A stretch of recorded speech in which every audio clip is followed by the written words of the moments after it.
Okay, so let's try it again. So I'll try and play a tactical opening for a tactical crush. If I can get a tactical opening, so Sicilian defense, dragon will do, I think.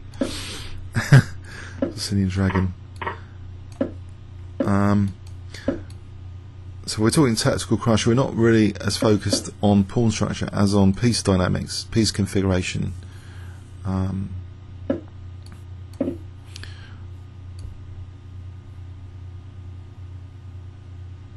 Who's going to play f3 because otherwise knight g4. So f3 is the usual move to stop knight g4.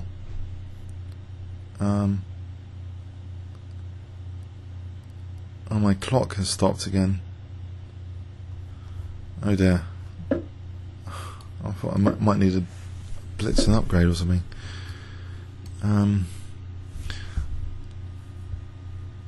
So we'll carry on with this plan of just bishop d7, rook c8. Now that's a bit unusual. I think f4 is knight g4. So the bishop usually is over here. So is there a tactical crush because my pawn isn't pinned? Or does it matter? d7 is a sort of victim sometimes. Rook c3, queen c3, or d5. d5, ed, knight d5, knight d5, bishop f5. There's no tactical crush. He's got control of d5 here. I could play a6 and b5 to try and undermine white's control. I don't know if there's anything faster.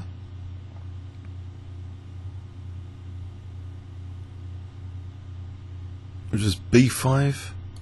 How about just b5? Try and get this b file working with the bishop.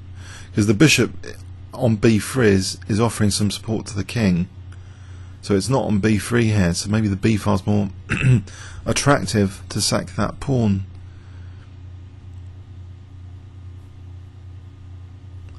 So is there a tactical crush implication? So it just dawned on me, what is it about the recent forcing moves, and it might not be the forcing moves at all, just might be an emphasis on piece configuration rather than pawn structure, which might be useful to combine with strategic crush, you know, the idea of tactical crush. So we've got this b file here with that bishop on b3, so is there a tactical crush on the cards? You know, maybe knight c4 with piece pressure.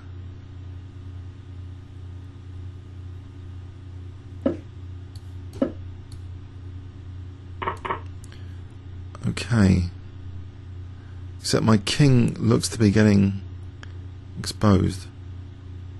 Mind you, taking queen takes queen c3. Okay. So is a5 possible here, or rook c8, or bishop e6? I'll try rook c8.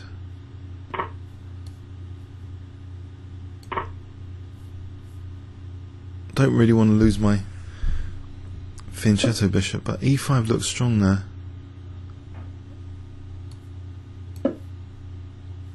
Guarding d5.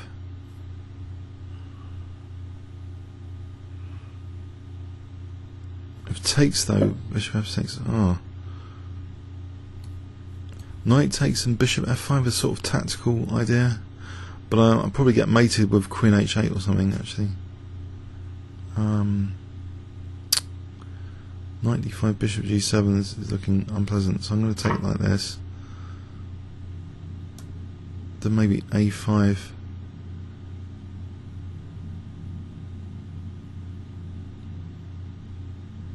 If queen a5, aha. I think I have to take with pawn here to stop queen h6. So if queen d5, queen c2. If ed, maybe a5 again.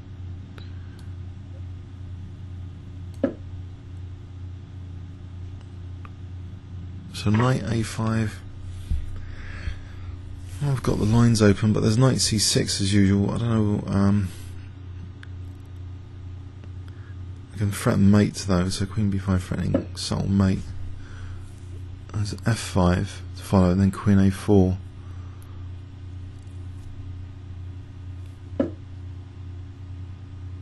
or Queen A4 here. I'll try and get an F5. Maybe knight C6 just F5. There's knight E7 as well, King F8. So F5, and if knight C6, maybe rook B3.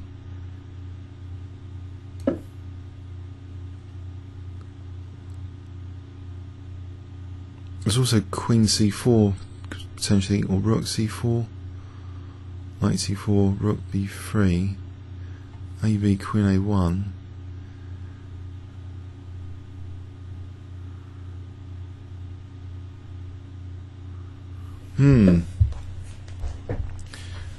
Bishop C3 doesn't do anything. He's blocking his own queen from H6. Rook B4, knight C6. Rook B3 looks quite crushing now actually, so I'll play that. So I'm threatening Queen A5. Knight C6, Rook B3.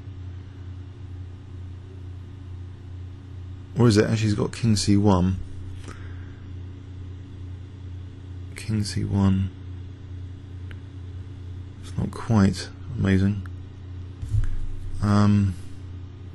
Maybe in that position Rook A8. If Knight E7, King F8. He's given me a beautiful bishop on the diagonal anyway. The knight's a tactical target, so I'm hoping this position is good. Rook A8.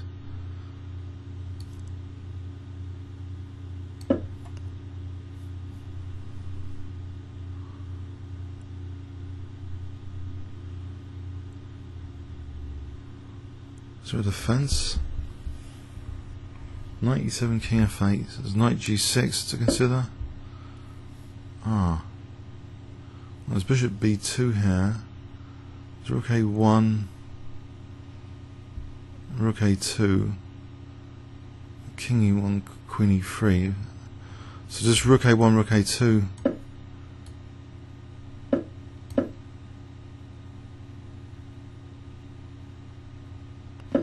There's Queen E3, Queen F2.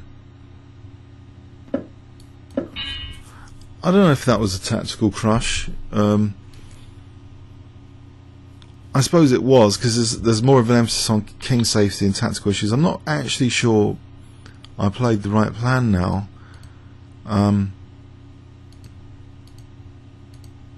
Because I played knight C4 anyway, so it's as if the bishop was on B3 anyway, so he could have just mowed on with his attack. You know, HG and bishop H6 here, surely. I'm not, you know, sure about this. But yeah, he just let me have a beautiful bishop on the diagonal, and so that was fun. Comments or questions on YouTube? Thanks so much.